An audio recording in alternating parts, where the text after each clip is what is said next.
Hello YouTube, this is Devin and welcome back to Let's Play Transformers. So here's the deal. I played this entire level without realizing that I didn't plug my microphone in. So I lost the audio commentary because I never recorded it. So what you're listening to now is not a live commentary like I normally do. I'm recording this after I played it. But whatever, let's get into the game. So last time we beat Starscream and we now need to go back to the Amazon to rescue the Minicons from the Amazon before Cyclonus can gather them for himself, and so we can take out Cyclonus. But first we're going to change out our Minicon settings. So we're going to get rid of Lock-On. We're going to trade him out for the sniper rifle, Lookout. Really important that you have a sniper rifle. The blaster's fine. I think we're going to change Comeback out for just a, normal armor boost. Because Comeback just takes up too many Energon slots, and then we're also going to equip Deflector. Oh wait, never mind. I overloaded my Minicon loadout. Well in that case, we're just gonna go ahead and get rid of Safeguard then, because we don't really need him. I mean, he's helpful, but we don't really need him. So, now, we're gonna head into the deep Amazon and rescue us some Minicons. But yeah, that's the problem with, the Autobots.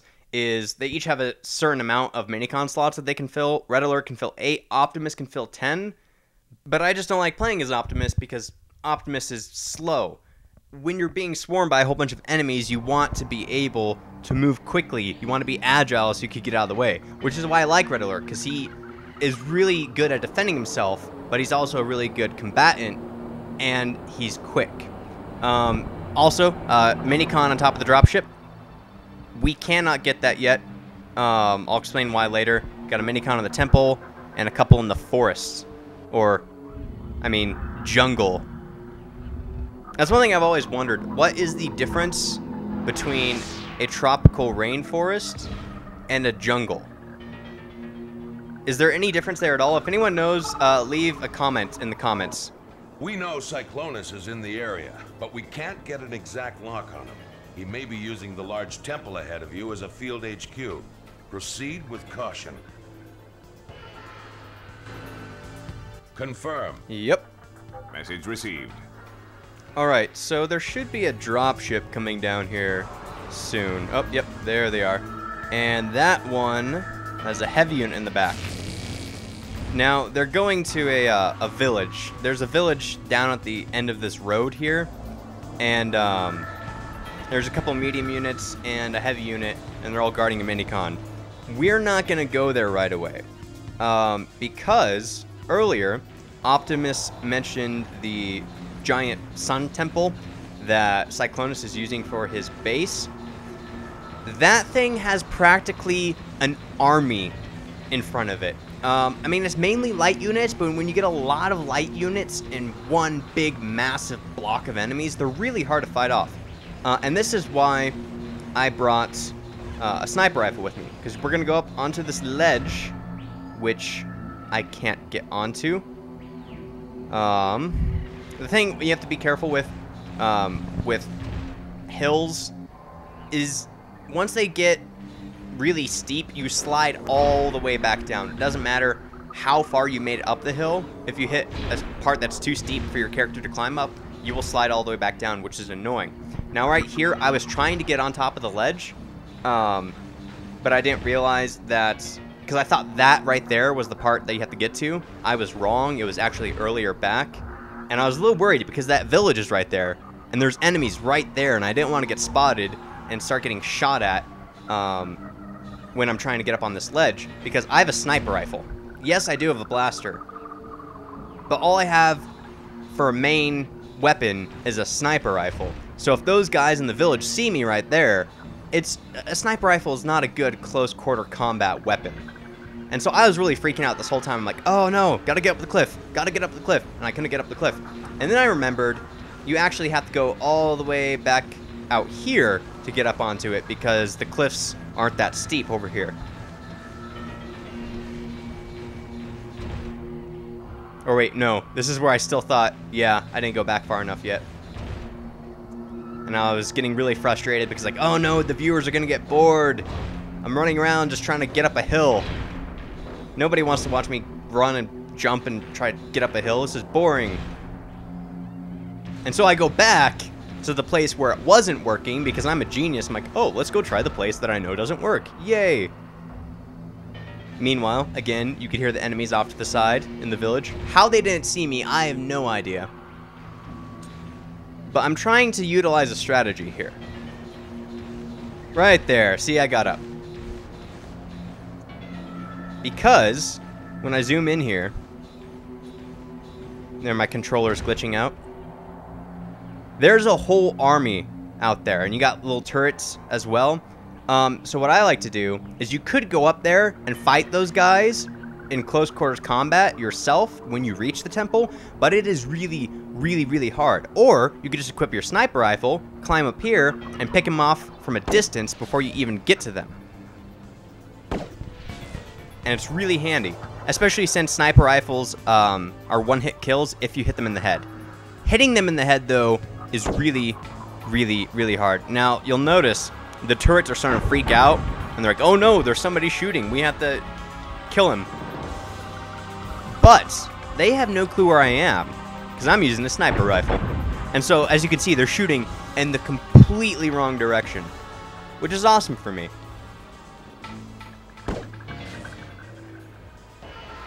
Now, the problem with the enemies here is, once you start shooting at them, they all freak out and run in like opposite directions.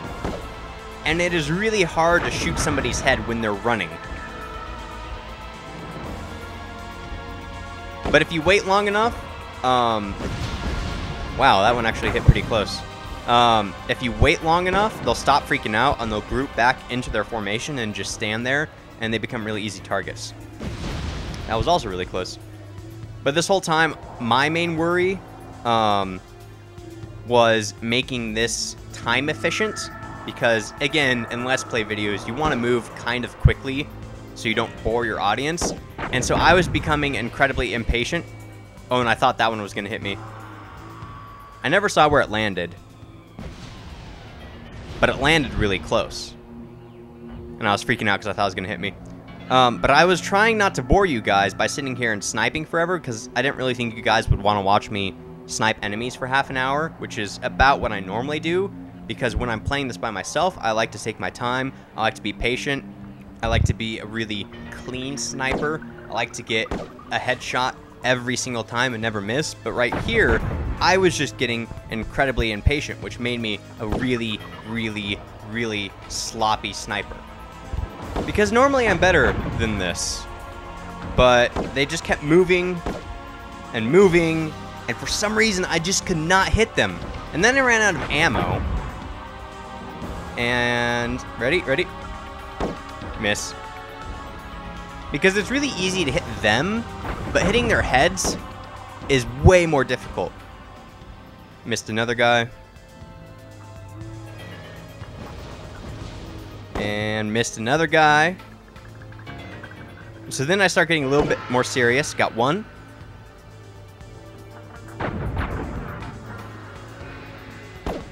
Oh, missed. So I start slowing down and taking my time, which I felt made me a little bit better. One. Two.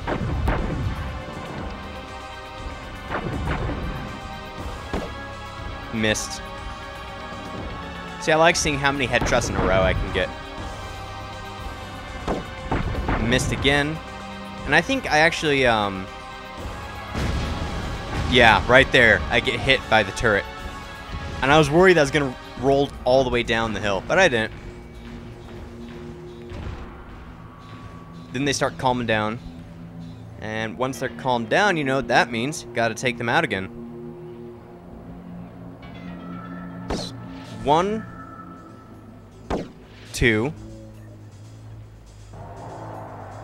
and 3.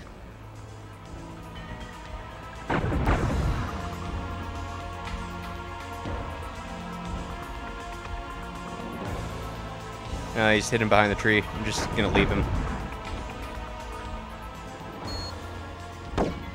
Oh, missed.